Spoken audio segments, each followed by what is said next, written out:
Hi guys, welcome back to the channel. I'm Cody and this is AP. We're going to do an incredible video reaction with him. Let's get right into it. Love this guy. Some battles need to be fought just because they deserve to be fought. I hear most spiritual teachers talking about being very passive, very non-confrontational, and he's saying that there are some battles that we need to fight. Let's see what he means. Not for the sake of victory, but for the sake of the fight itself. And victory is indeed possible. We are all hypnotized since birth. That's what is called Maya. The most fundamental hypnosis, Maya. We are hypnotized. I love that. I love that. Again, I want to hear a little bit more of what he's elaborating to, but I do like the word Maya. I've heard it before. I didn't really know that it meant really hypnotized. But I would say another word for it is conditioned or programmed. We've been taught how to see reality. Just as somebody can hypnotize us, somebody can also break the hypnosis. It is possible. Let's do it. Never lose faith. It's possible. And even if you perish in the attempt, it's a life well lived. It's a death well deserved. Beautiful. There is glory not only in living, there is glory also in perishing. What's the problem if one perishes for the right reason? Or is there a problem? How long did Bhagat Singh live? Do you look at him as a loser? Oh, loser, died just when he was 22 or 23. Do you say that? Who in I don't know the story of him. his right mind would call Bhagat Singh a loser just because he lived only 22 years? What's the problem in perishing at 22?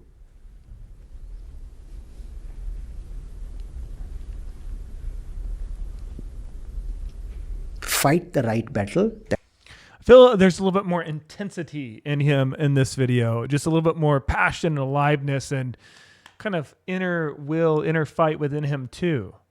Love to see it. Fight the right battle. That's it. And remember, they don't have some kind of a copyright over victory. Arjun was never guaranteed a victory, but it turned out that Arjun won. And Krishna never tells Arjun, not a single verse in the entire Bhagavad Gita, Arjun, I am with you, you will definitely win. And Krishna could have very easily made that promise, no? Don't you find it surprising? Krishna never makes that promise. All he says is, you have to fight. You have to fight and I'll not assist you. I'll never pick up weapons. The fight is yours, you will fight it. And you must fight. Fight. And he does win. It's possible he might not have won. Still, the Gita stands its place. Let's say Arjun was killed. Would that undervalue the Gita? Doesn't matter. Doesn't matter. Duryodhan won. Arjun got killed. See, I don't know the Gita and the stories around the Bhagavad Gita very well at all, actually. So I don't have any context of what he's alluding to. But I really do love the idea that that there has to be a fight within us. And we have to choose the right battles, the things to fight for, the things to make us rise to the occasion, to really dig deep and fight.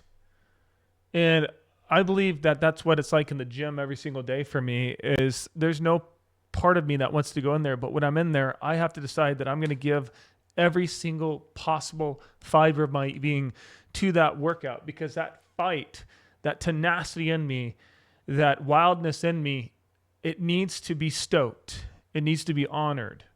Fought valiantly and was martyred. Fine. Very fine.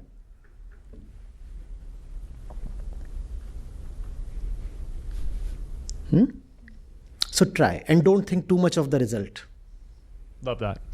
The attempt is sufficient. That's beautiful. Too many of us are afraid of failure. We're afraid. There's no such thing as failure. Every single time you try a new endeavor, you're going to fail a million times before you do it right, before you do it correctly, before you look really good at what you do. Not trying is failing. That's the only real failure. So whatever you deep down want to go out and try to do, go out and try to do it. It's going to take you 10,000 times before you start looking decent. It's going to take you another 10,000 times before you start looking good. It's going to take you another 100,000 times before you turn great. But it's worth the pursuit. It's worth the fight to show up every day and work towards something magnificent. Make it a heartful, honest attempt in love. Love the fight. Huh? That's real love. That's beautiful. Very, very beautiful video here.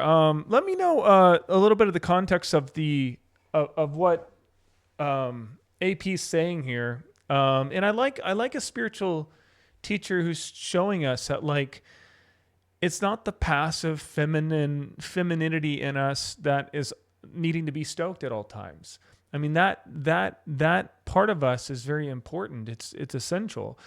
But we also should have that strong masculine fight within us, that we should learn how to exercise it, to articulate it, to see how climactic it can become.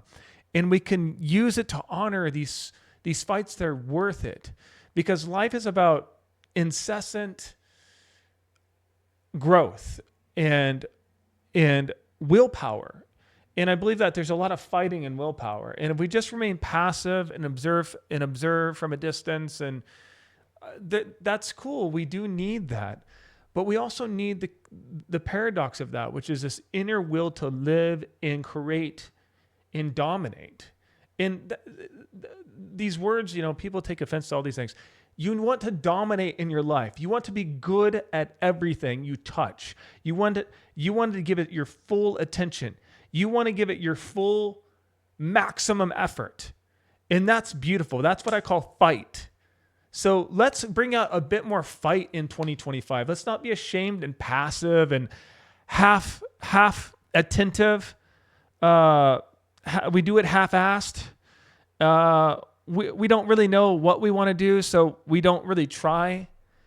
And that's just the wrong way of living, I think. I think no matter what you touch, you fight and you make it great. You mold it, you hammer it, you bend it, and you make it beautiful. So I love this video from AP. Thank you so much for checking me out. Again, my name's Cody. If you haven't joined the community yet, would be honored if you'd subscribe to the channel.